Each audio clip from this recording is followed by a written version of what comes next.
Hello friends, welcome to online engineering. Myself Praveen Pandey. ठीक है, अब यहाँ पर स्टार्ट करने वाले हम लोग थ्योरम्स के बारे में। इसके पहले हम लोगों ने काफ़ी कुछ डिस्कस कर रखा है। Theorems is a very very important topic. ठीक है, इस बात को समझिएगा क्योंकि थ्योरम्स को का यूज़ करके हम लोग बहुत सारे क्वेश्चंस को बहुत ही सिंपल तरीके से सॉल्व कर सकते हैं।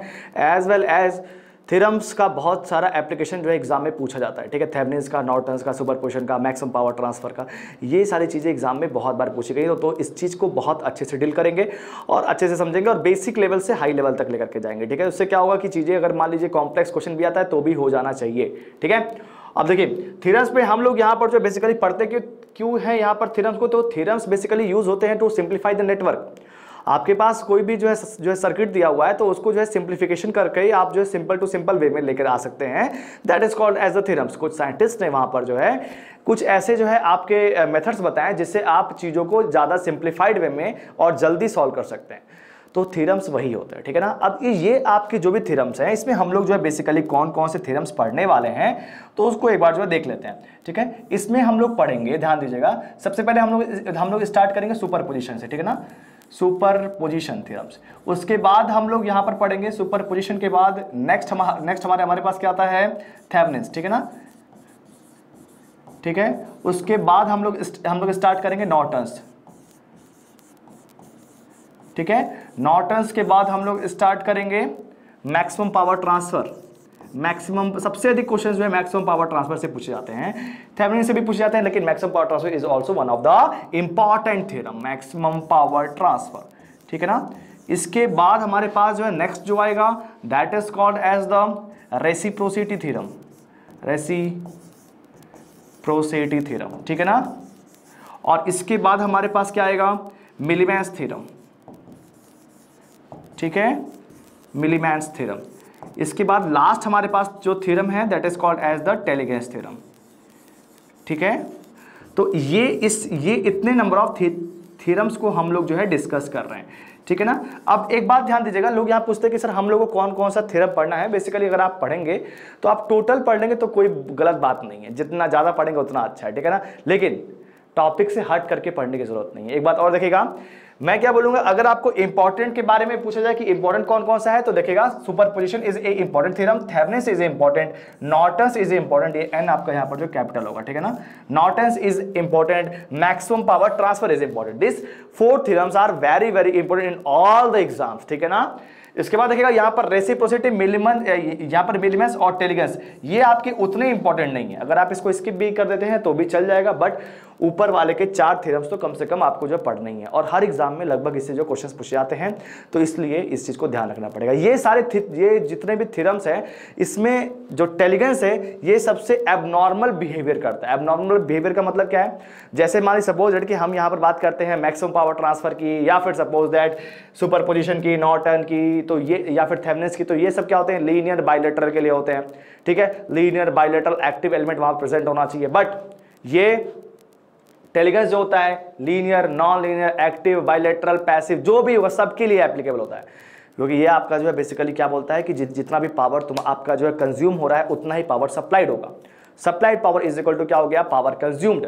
Therefore Tellegen's theorem is applied for all types of the circuit. ये कई बार एग्जाम में पूछा भी गया, तो ये बात बेसिक बातें मैंने भी बता दी।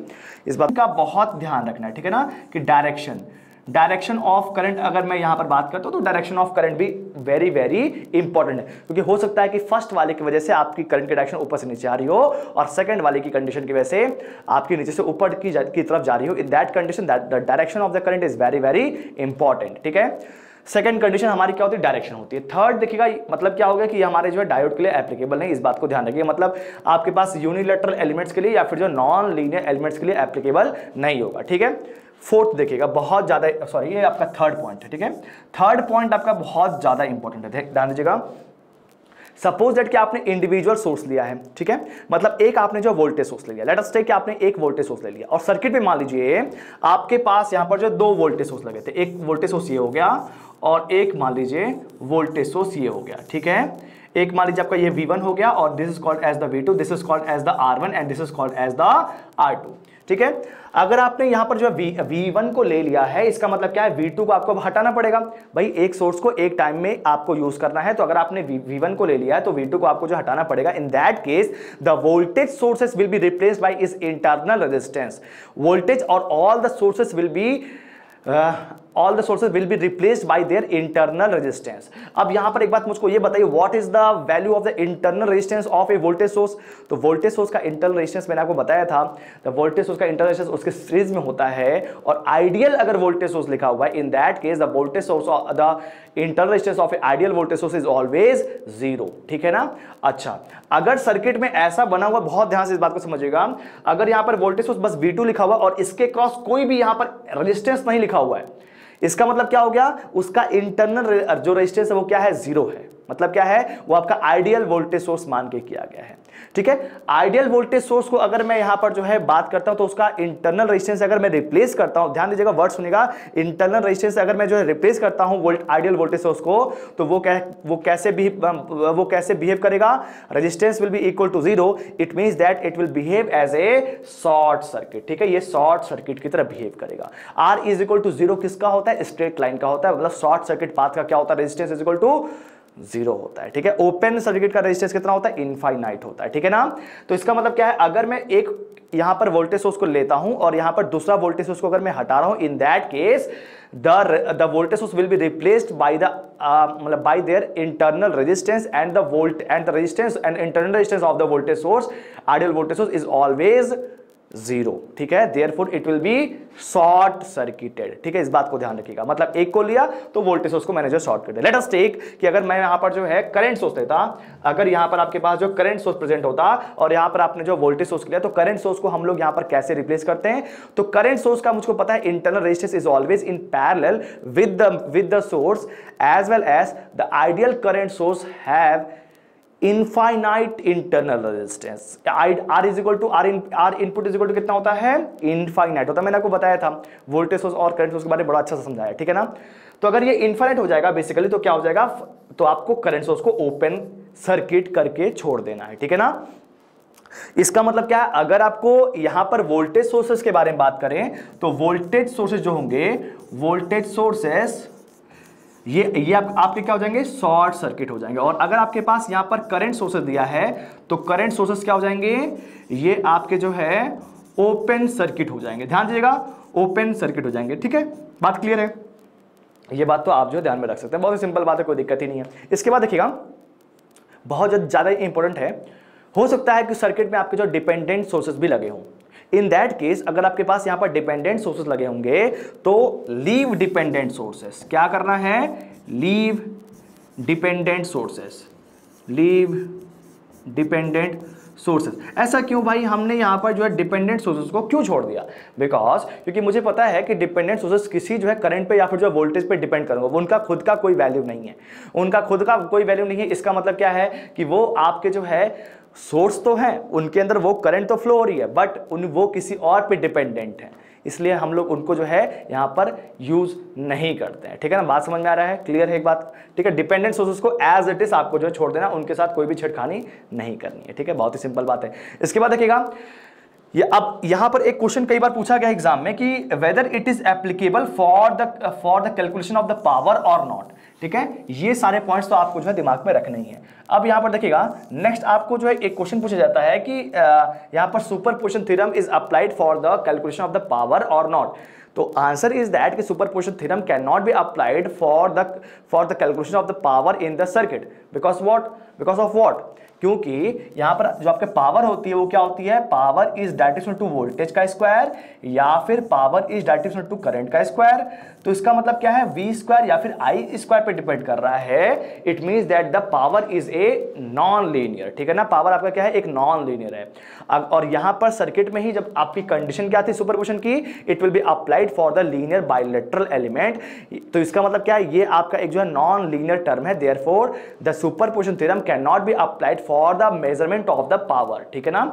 इसको ध्यान में रखिएगा, नॉट अप्लाइड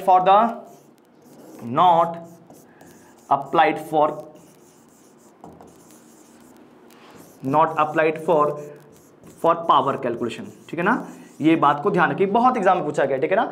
अब देखते हैं यहाँ पर आपका superposition theorem, I hope it is very much clear to you. इसके बाद देखते हैं यहाँ पर कुछ क्वेश्चंस हैं, एक दो क्वेश्चन को इसको जो है सॉल्व करेंगे, उसके बाद फिर नेक्स्ट थ्योरम पे चलेंगे और मजा आएगा। ठीक है फ्रेंड्स, तो देखते हैं यहाँ पर जो है क्वेश्चन नंबर 51 या 52 क्वेश्चन नंबर होगा, देख लेंगे।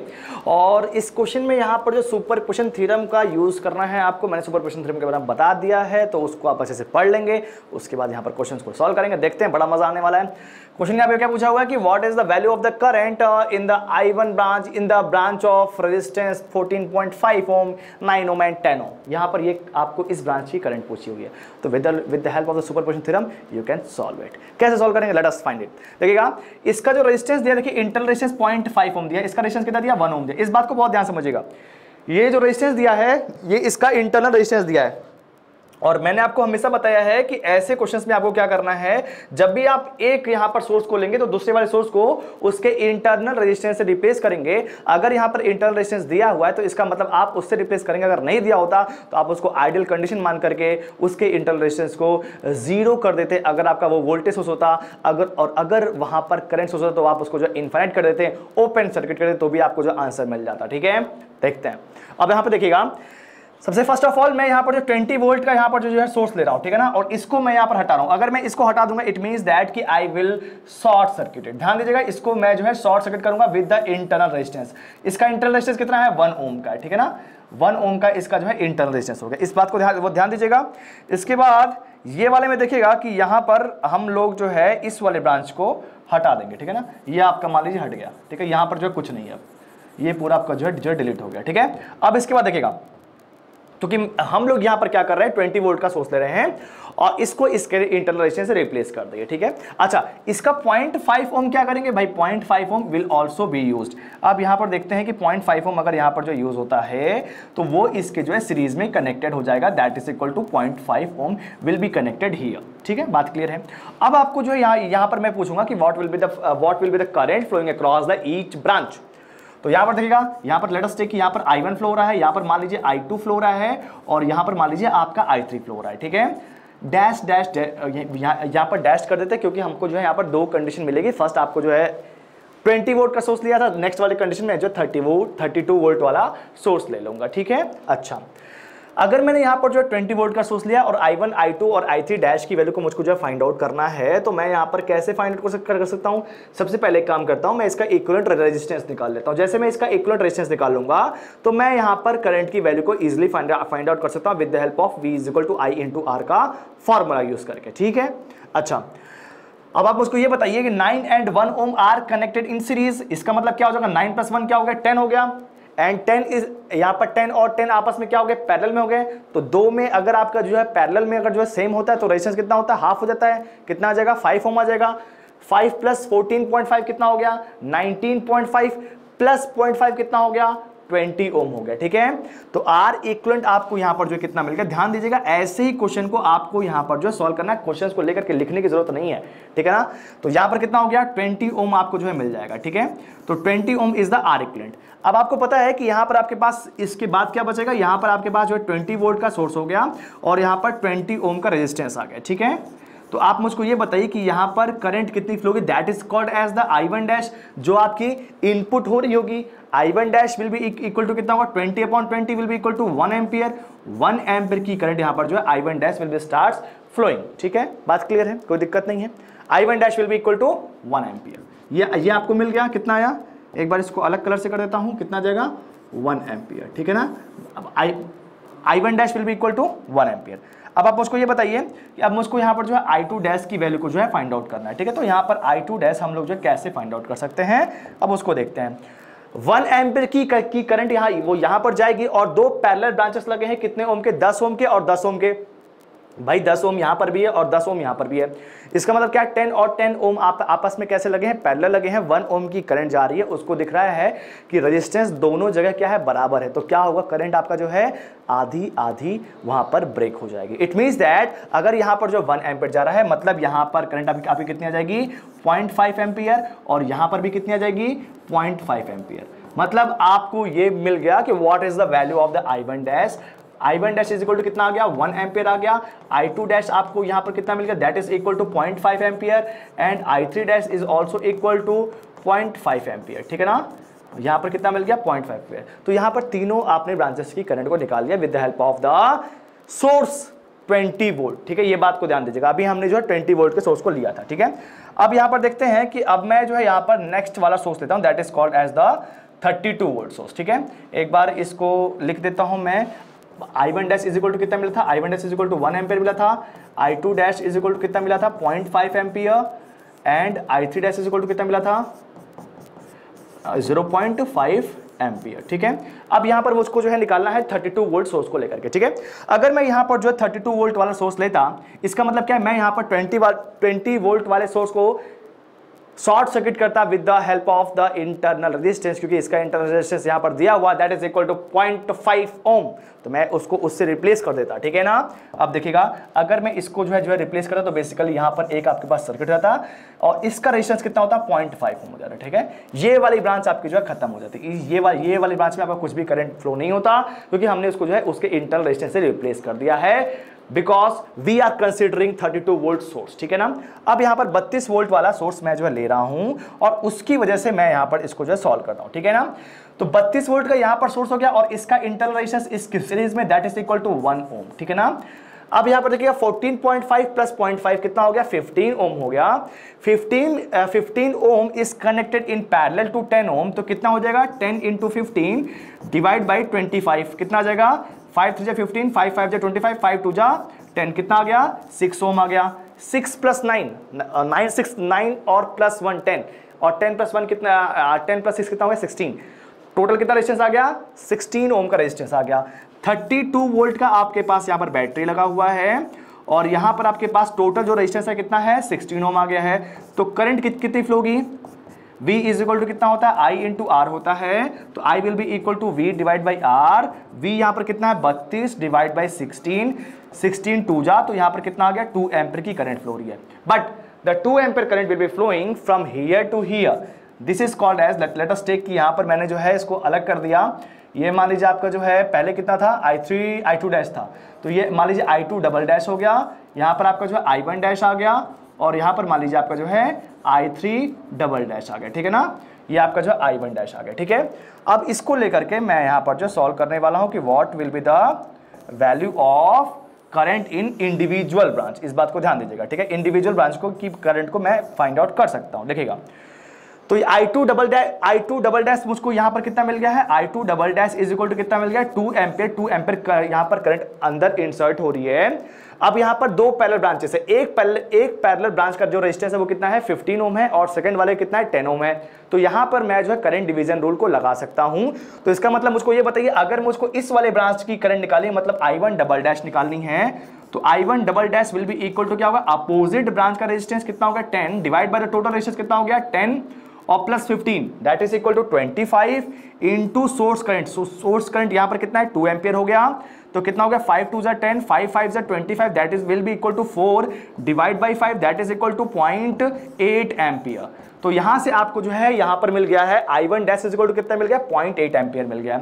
I2 डबल डैश कितना मिला है 2 एम्पियर मिल गया है। तो एक बात मुझको ये बताइए कि I3 double dash will be equal to क्या हो जाएगा। भाई सिंपल सी बात है, अगर यहां पर 2 एम्पियर की करंट आ रही है और 0.8 एम्पियर अगर इधर चला गया तो बचा हुआ करंट ही तो इधर जाएगा, दैट इज इक्वल टू कितना हो जाएगा 1.2 एम्पियर। तो आपको तीनों करंट मिल गई है, ठीक है ना। बहुत ध्यान सुनिएगा इस चीज को, तीनों करंट अब आपको जो है मिल चुकी है। अब आप मुझको ये बताइए कि इस वाली ब्रांच में बेसिकली करंट कितनी फ्लो रही है। तो I1 is equal to 1 ampere था जो कि इधर से इधर फ्लो रही थी और वो I1 डैश आपका इधर से इधर फ्लो रहा था, ये आपका I1 डैश था और ये I1 double dash starts flowing from here to here. It means that the total current which is flowing across 14.5 ohm resistance is equal to कितना हो जाएगा I1 डबल डैश कितना आ गया 0.8। तो पहले यहां पर 1 था और इधर से आपका जो है 0.8 आ गया, तो I1 will be equal to कितना हो जाएगा जो करंट इधर फ्लो होगी I1 में वो कितनी हो जाएगी 1 माइनस 0.8 कितना आ जाएगा 0.2 एम्पियर। बात क्लियर है, बहुत ध्यान से समझिएगा इस चीज को, ठीक है ना। इस वाली ब्रांच में अगर मैं यहां पर देखता हूं तो I2 डैश जो आपका था वो 0.5 एम्पियर इधर से इधर था, ठीक है ना। और I2 डबल डैश आपको कितना मिला है, ये आपका जो 2 एम्पियर इधर से मिला है। तो I2 डैश यहाँ पर कितना था 0.5 एम्पियर था और इधर से आपको करंट मिल रहा है 2 एम्पियर का। तो इसका मतलब क्या है भाई, यहाँ पर 0.5 एम्पियर सब्ट्रैक्ट हो जाएगा, that will be equal to 1.5 ampere. 1.5 ampere 1.5 ampere will be start from here to here, तो यहाँ पर 1.5 एम्पियर आ जाएगा, ठीक है, इधर से इधर। अब आप मुझको ये बताइए कि इस वाले ब्रांच में करंट कितना फ्लो होगा। तो इसमें भी ऐसे भी निकाल सकते हैं, देखिएगा यहां पर कितना 0.5 ampere from up to down, यहां पर कितना था 0.5 एम्पियर और इसके बाद इधर से कितना फ्लो रहा है 1.2 एम्पियर। तो अब इसका मतलब क्या हो जाएगा आपका पॉइंट नहीं, अब हाँ सॉरी, इसमें जो है दोनों ही ब्रांचेस में आपका जो है नीचे आ रहा है, आप देख सकते हैं पहले वाले कंडीशन में भी हम लोग जो है नीचे लिए थे और सेकंड वाली कंडीशन में भी हम लोग नीचे ही लिए थे। इसका मतलब क्या हो गया कि यहां पर दोनों आपका जो है ऐड हो जाएगा, ठीक है ना। तो 1.5 प्लस नहीं 1.2 plus 0.5 that is equal to 1.7 ampere. तो यहां पर कितना आ गया 1.7 एम्पियर आ गया। आप एक बात ये भी समझिएगा, आपको अगर ऐसे नहीं निकालना है तो आप ऐसे भी समझ सकते हैं कि 0.2 इधर से आ रहा है, 1.5 इधर से आ रहा है, तो इसका मतलब इधर कितना जाएगा 1.7 एम्पियर जाएगा, ठीक है। ऐसे भी आप निकाल सकते हैं केसीएल लगा करके, ठीक है। तो आई होप ये बात आपको जो है क्लियर हो गई कि कैसे क्वेश्चन को सॉल्व करना है। ऐसे क्वेश्चन एग्जाम में पूछे जाते हैं और पूछता ये है किसी भी पर्टिकुलर ब्रांच का वो करंट पूछ सकता है। तो किसी भी पर्टिकुलर ब्रांच का अगर आप अब ये पूछता है तो आप इजिली आंसर को बता सकते हैं, ठीक है ना। तो ये क्वेश्चन यहाँ पर कंप्लीट होता है। इसके बाद चलते हैं नेक्स्ट क्वेश्चन पे, ठीक है फ्रेंड्स। अब देखते हैं यहाँ पर जो नेक्स्ट क्वेश्चन दिया हुआ है, this is called as the question number 51 या 52 होगा या हो सकता है 53 हो, कोई दिक्कत नहीं है। इस क्वेश्चन में यहाँ पर क्या पूछा होगा कि what is the current flowing across the 2 ohm resistor with the help of the superposition theorem, ठीक है ना। सुपरपोजिशन थ्योरम आपको यहाँ पर जो अप्लाई करना है, इसके अक्रॉस आपको जो करंट की वैल्यू को बताना है, ठीक है ना। अच्छा, ये कुछ भी दिया है इसको हटा देते हैं, अभी यहाँ पर कुछ ऐसे गिवन है वो छोड़ दीजिए अभी, ठीक है। सबसे पहले हम लोग ने यहाँ पर जो है 20 वोल्टेज को सोर्स को लिया है, ठीक है। जैसे हम यहां पर जो है 20 वोल्टेज को सोर्स को लेंगे तो यहां पर 2 एम्पीयर की करंट को ओपन सर्किट कर देंगे, ठीक है ना। क्योंकि यहां पर करंट सोर्स कैसा होगा, आइडियल करंट सोर्स यहां पर देखिए, क्योंकि इसका इंटरनल रेजिस्टेंस यहां पर कुछ लिखा नहीं है एंड करंट सोर्स का इंटरनल रेजिस्टेंस कितना होता है, आइडियल करंट सोर्स का इनफिनिट होता है, तो उसको हम लोग ओपन सर्किट कर देंगे। अगर इसको हम लोग ओपन सर्किट कर देंगे तो सर्किट जो होगा वो मेरा कुछ इस तरह से बन जाएगा। देखिएगा यहां पर हमारे पास क्या आ गया, 20 वोल्टेज का सोर्स हो गया, यहां पर क्या आ गया 2 ओम का रेजिस्टेंस हो गया, इसके बाद यहां पर हमारे पास कितना आ गया 8 ओम का रेजिस्टेंस हो गया और इसके बाद ये मेरा जो है सर्किट कंप्लीट हो गया, ठीक है। 20 वोल्ट आ गया। करंट अगर मैं यहां पर पूछता हूं तो कितना हो जाएगा, V is equal to I R, R is equal to कितना होगा 8 + 2 इज इक्वल टू 10 ओम हो जाएगा। V is equal to I R से I is equal to V/R। Voltage यहां पर कितना गिवन है 20 वोल्ट गिवन है, रेजिस्टेंस कितना है 10 ओम है। इसका मतलब क्या हो, करंट यहां पर जो फ्लो होगी I will be equal to 20 divide by 10 that is equal to 2 ampere. अब यहां पर 2 एम्पियर की करंट आपकी जो फ्लो हो रही है फ्रॉम हियर टू हियर, ठीक है। 2 एम्पियर की करंट यहां पर फ्लो हो रही है, ठीक है ना। अब ये आपकी जो है करंट जो है 2 ब्रांचेस में डिवाइड हो रही है, 8 ओम और 4 ओम में डिवाइड हो रही है। सॉरी 8 ओम तो यहां पर 4 ओम तो है ही नहीं, क्योंकि यहां पर क्या है ओपन सर्किट है। जब ये ओपन सर्किट हो जाएगा इन दैट केस ये आपकी ब्रांच में कोई भी करंट जो है फ्लो नहीं होगी, ठीक है। तो करंट आपकी जो 2 एम्पियर वाले ब्रांच से 8 ओम वाले से करंट आपकी जो कितनी फ्लो हो रही है, बेसिकली 2 एम्पियर फ्लो हो रही है फ्रॉम हियर टू हियर, ठीक है ना। ये बात को ध्यान रखेंगे, ठीक है। अब यहां पर क्या है, नेक्स्ट वाले केस में मैं यहां पर जो करंट सोर्स ले रहा हूं, ठीक है ना। यहां पर नेक्स्ट वाले केस में मैं यहां पर जो है करंट सोर्स ले रहा हूं। जब यहां पर मैं करंट सोर्स को लूंगा in that case voltage source को मैं शॉर्ट सर्किट कर दूंगा, ठीक है। करंट यहां से फ्लो होगी इस वाले ब्रांच में और इस वाले ब्रांच में डिवाइड होगी, यहां और यहां पर डिवाइड होगी। 2 एम्पियर की करंट आ रही है और अगर मुझको इस ये जो 2 ओम वाले ब्रांच में अगर करंट निकालना है तो इसका मतलब क्या करूंगा, मैं करंट डिवीजन रूल अप्लाई करूंगा, ठीक है। करंट डिवीजन रूल क्या कहता है, अपोजिट ब्रांच का रेजिस्टेंस कितना हो गया 8 upon total resistance 8 + 2 10 into supplied current कितना हो गया 2 एम्पियर, कितना हो गया 8 + 16 divide by 10 that is equal to 1.6 ampere, ठीक है ना। तो 1.6 एम्पियर की करंट आपकी जो है इधर फ्लो हो रही है, ठीक है। और यहां पर कितनी फ्लो होगी 1.6 plus 0.4 that is equal to 2 ampere, exactly 2 ampere आपको मिल गया। तो यहां पर इस वाले में इस नेक्स्ट वाले केस में कितनी फ्लो हो रही है 1.6 एम्पियर की करंट इधर से फ्लो हो रही है। फर्स्ट वाले केस में कितनी फ्लो हो रही थी, इधर से इधर ही फ्लो हो रही थी और वो कितनी फ्लो हो रही थी 2 एम्पियर की करंट इधर से इधर फ्लो हो रही थी। तो इसका मतलब क्या है, अगर मैं आपसे पूछता हूं कि 2 ओम वाले ब्रांच से कितनी करंट फ्लो रही, तो बेसिकली दोनों ही कंडीशन में करंट की डायरेक्शन आपकी जो है सेम है after taking the individual sources, तो इसका मतलब क्या हो जाएगा 2 + 1.6 that is equal to 3.6 ampere आपकी जो है करंट फ्लो होगी in case of the 2 ohm branch, in case of the 2 ohm resistor. तो I hope it is very much clear. तो देखिए यहां पर जो है सुपरपोजिशन थ्योरम्स के ऐसे ही क्वेश्चन एग्जाम में आते हैं, तो ऐसे क्वेश्चन को इजीली जो है सॉल्व कर सकते हैं आप और आराम से देख भी सकते हैं कि यहां पर क्या आंसर आ सकता है। ठीक है, इसके बाद चलते हैं हम लोग जो है नेक्स्ट टॉपिक पे, that is called as the Thevenin's theorem. तो अब वो स्टार्ट करने वाले हैं। ठीक है, तो अब यहाँ पे स्टार्ट करते हैं हम लोग का जो नेक्स्ट थ्योरम है, that is called as the Thevenin's theorem. ठीक है ना, तो यहाँ पर हम लोग जो है थेवेनिन्स थ्योरम्स को देखते हैं और पढ़ते हैं कि यहाँ पर थेवेनिन्स जो है साइंटिस्ट थे, कुछ उन्होंने कुछ क्या कह गए और वो देख लेते हैं क्या कह गए। ठीक है ना, इन्होंने ये कहा कि अगर आपके पास जो है लीनियर, बाइलेटरल और एक्टिव अगर आपके पास यहाँ पर एलिमेंट प्रेजेंट है किसी भी एक नेटवर्क में, मतलब क्या है, किसी भी आपके पास सर्किट या फिर नेटवर्क में आपके पास जो है क्या क्या एलिमेंट होने चाहिए, लीनियर होना चाहिए, लीनियर, बाइलेटरल, ठीक है, बाइलेटरल और उसके बाद यहां पर जो है एक्टिव। ठीक है ना, लीनियर, बाइलेटरल और एक्टिव। अगर ये आपके जो सोर्सेस बेसिकली प्रेजेंट है, इन दैट केस हम लोग क्या कर सकते हैं, किसी भी सर्किट को रिप्लेस कर सकते हैं। बहुत ध्यान समझिएगा, किसी भी सर्किट को वहां पर जो है रिप्लेस कर सकते हैं with the Thevenin's voltage in series with the Thevenin's equivalent resistance. ठीक है ना, इसका मतलब क्या है, जैसे सपोज दैट कि आपके पास, मैं सीधे इसको एग्जांपल में लेकर के आता हूं। ठीक है ना, जैसे सपोज दैट कि आपके पास यहां पर एक ईएमएफ सोर्स ई है और यहां पर आपके पास एक रेजिस्टेंस मान लीजिए R1 है और यहां पर मान लीजिए आपके पास रेजिस्टेंस जो है R2 है और इसके बाद यहां पर मान लीजिए रेजिस्टेंस आपका R3 है और फिर यहां पर मान लीजिए R4 है और फिर यहां पर मान लीजिए पैरेलल में एक रेजिस्टेंस आपका RL लग गया, लोड रेजिस्टेंस है। ठीक है ना, मान लीजिए, ठीक है, ये आपका लोड रेजिस्टेंस है। तो ये पूरे सर्किट को ध्यान दीजिएगा, इस पूरे सर्किट को हम लोग जो है रिप्लेस कर सकते हैं with the Thevenin's equivalent voltage that is called as the ETH या फिर VTH कई जगह लिखा होता है। इसको क्या बोलते हैं, Thevenin's equivalent voltage in series with the, ध्यान दीजिएगा इन सीरीज मैं बोल रहा हूं, in series with the RTH is called as the Thevenin's equivalent resistance। ठीक है ना, इस पूरे को मैंने जो है इससे रिप्लेस कर दिया, इस पूरे को मैंने जो है इससे रिप्लेस कर दिया और इसके बाद यहां पर आपका जो लोड रेजिस्टेंस यहां पर बस बचेगा, that is called as the RL। ठीक है ना, ये बात ध्यान दीजिएगा। तो यहां पर थेवेनिन्स, बस यहां पर इन्होंने ये कहा था किसी भी नेटवर्क को हम लोग जो है voltage source in series with the resistance replace कर सकते हैं और यहां पर ETH is called as a Thevenin's equivalent voltage. वो कैसे निकालते हैं वो मैं भी आपको बताऊंगा और नेक्स्ट आपका RTH कैसे निकालते हैं वो भी मैं आपको जो है अभी बताने वाला हूं। ठीक है ना, जैसे अब देखिएगा सपोज दैट कि मैं यहां पर जो है इस चीज को सॉल्व करके दिखाता हूं कि अगर हमारे सपोज दैट कि हमारे पास कोई एक नेटवर्क होता तो वहां पर कैसे हम इसको जो है रिप्लेस कर सकते थे। ठीक है ना, ध्यान दीजिएगा इस चीज को। ठीक है, सपोज दैट कि हमारे पास यहां पर जो है 5 वोल्ट की बैटरी लगी हुई है और यहां पर मान लीजिए 1 ओम का एक रेजिस्टेंस हो गया और यहां पर मान लीजिए 2 ओम का एक रेजिस्टेंस हो गया और इसके बाद यहां पर मान लीजिए आपके पास एक और रेजिस्टेंस हो गया, this is called as the RL। ठीक है, RL के क्रॉस मुझको जो है RL इज इक्वल टू मान लीजिए 5 ओम रेजिस्टेंस लगा हुआ है। ठीक है, और ये आपका क्या है, इसको हमको जो है थेवेनिन्स इक्विवेलेंट डायग्राम में कन्वर्ट करना है and after solving with the Thevenin's equivalent diagram we can find out the current which is flowing across the load resistance. ठीक है ना, लोड रेजिस्टेंस के अक्रॉस आपको जो है फाइंड आउट करना है। ठीक है, मान लीजिए A और B आपका जो पॉइंट होगा जिसके अक्रॉस आपको जो है थेवेनिन्स थ्योरम लगाना है। ठीक है ना, तो अब आपको सबसे फर्स्ट ऑफ ऑल मैं बता रहा हूं, बहुत ध्यान से समझिएगा इसको। ठीक है ना, फर्स्ट ऑफ ऑल आपको क्या करना है, लोड रेजिस्टेंस को रिमूव कर देना है, remove the load resistance, remove the load resistance, RL को आप जो है रिमूव कर देंगे। जैसे ही आप इसको जो है रिमूव कर देंगे तो बेसिकली आपका यहां पर क्या हो जाएगा, ध्यान दीजिएगा इस चीज को।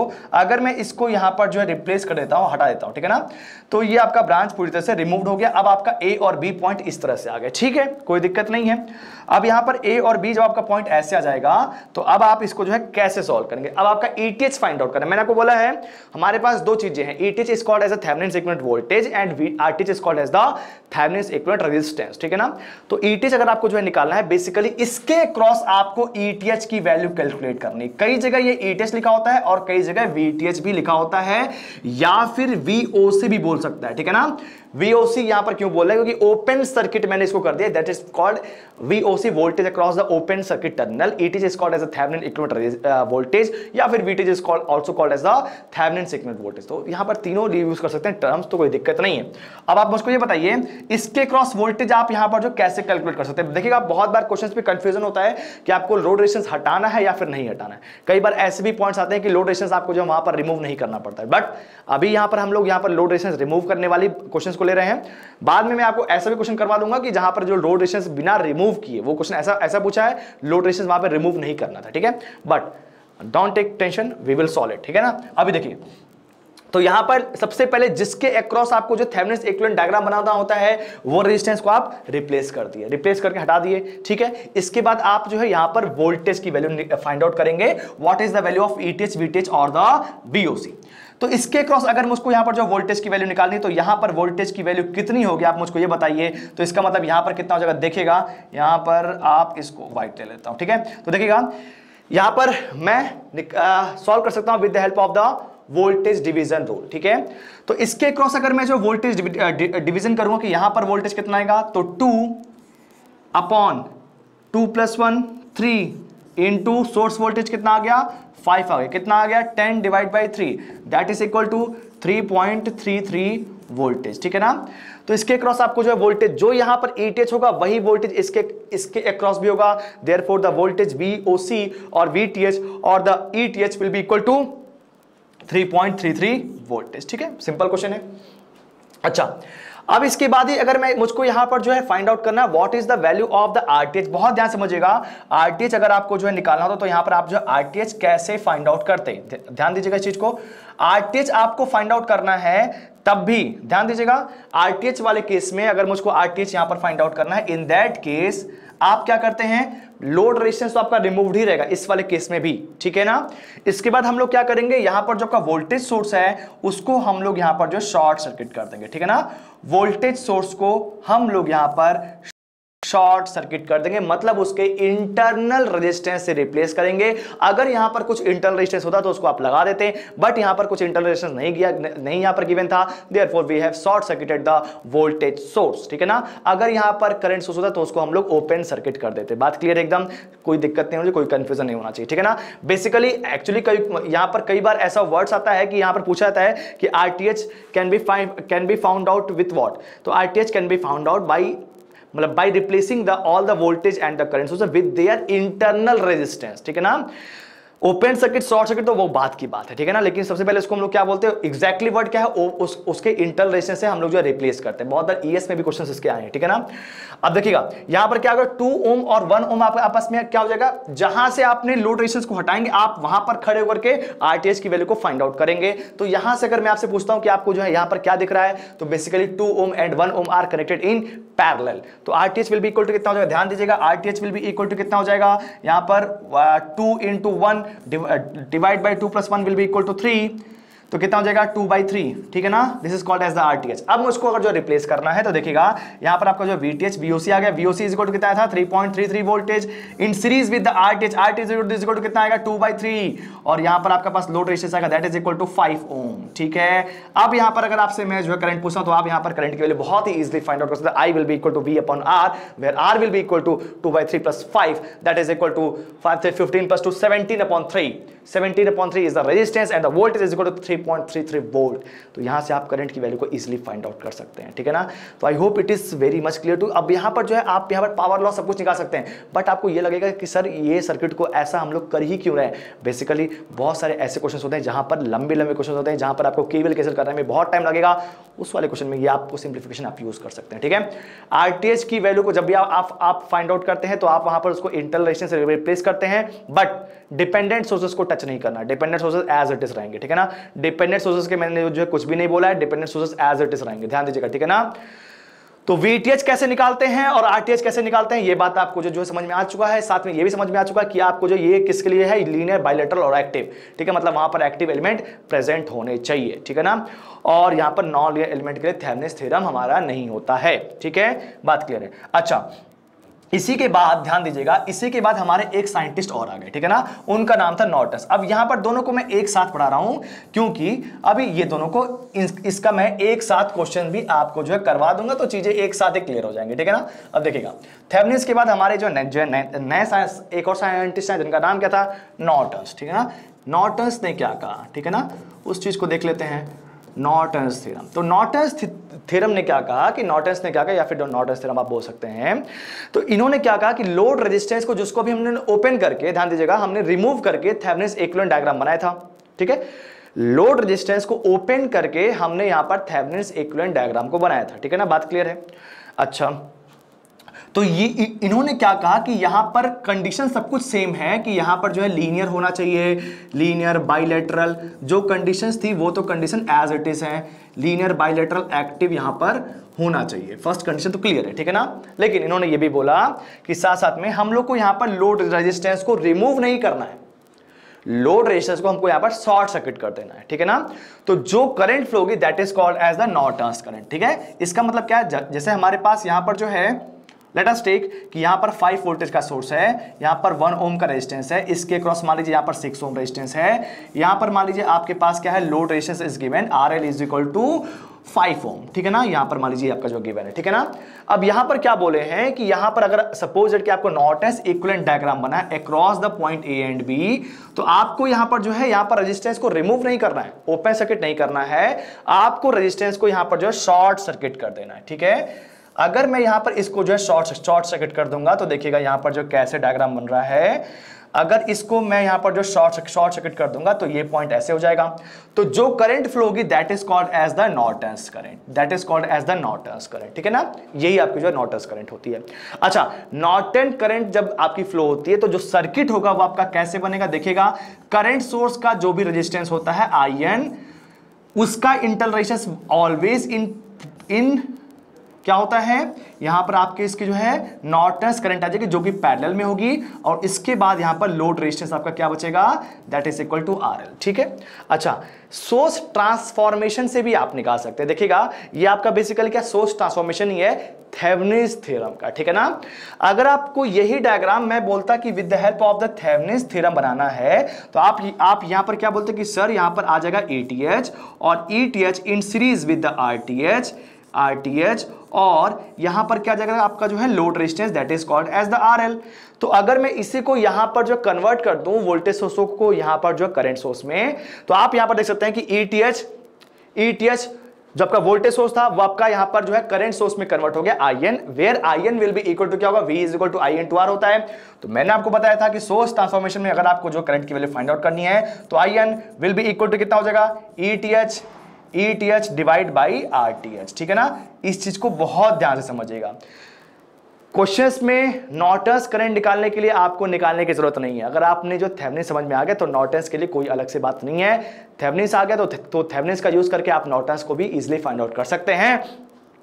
डायरेक्टली आप ETH अपॉन RTH कर दिए, RTH आप जैसे ही करेंगे वहां से आपको जो है नॉर्टन्स करंट मिल जाएगी, ठीक है ना। तो क्वेश्चन में वहां पर नॉर्टन्स के लिए शॉर्ट सर्किट करके अगर आप निकालेंगे तब भी आप निकाल सकते हैं, बट मे बी वो आपको जो टाइम कंज्यूमिंग लगे, लेकिन दो कंसेप्ट को एक साथ लेकर के चलने की जरूरत नहीं है। नॉर्टन्स करंट को फाइंड आउट करने का सबसे बेस्ट तरीका क्या होता है कि डायरेक्टली आप ETH थेवेनिन इक्विवेलेंट वोल्टेज निकालिए, डिवाइड बाय RTH कर दीजिए, और उससे आपको जो नॉर्टन्स करंट डायरेक्टली मिल जाएगा, ठीक है ना। क्लियर है बात। और यहां पर RN जो होगा वही आपका क्या होगा, RTH होगा। Norton's resistance is always equal to RTH, that is equal to Thevenin equivalent resistance, ठीक है ना। और RTH की वैल्यू अगर आपको जो है फाइंड आउट करनी तो आपको वैसे ही निकालना है जैसे आपको मैंने बताया था कि करंट सोर्स को आप जो है, अगर आपके पास आइडियल करंट सोर्स है तो वहां पर उसको आप ओपन सर्किट कर देंगे, एंड वोल्टेज सोर्स है तो उसको आप शॉर्ट सर्किट कर देंगे, ठीक है। तो ये बात आपको जो नॉर्टन्स थ्योरम में क्लियर हो जाती है, ठीक है ना। तो नॉर्टन्स थ्योरम और थेवेनिन थ्योरम, अब इस पे जो क्वेश्चंस करेंगे, और ध्यान दीजिएगा मैंने यहां पर कहीं पर भी डिपेंडेंट सोर्सेज के बारे में बात नहीं किया, इस बात को हमेशा ध्यान रखिएगा, ठीक है। सब मैं यहां पर जो इंडिपेंडेंट सोर्सेज को लेकर के चल रहा हूं, ठीक है। इसके बाद देखिएगा, इसके बाद हमारे पास कुछ क्वेश्चंस हैं, वो क्वेश्चंस करते हैं, और क्वेश्चंस के बाद हम लोग सीधे चलेंगे हमारे पास मैक्सिमम पावर ट्रांसफर थ्योरम को पढ़ने के लिए।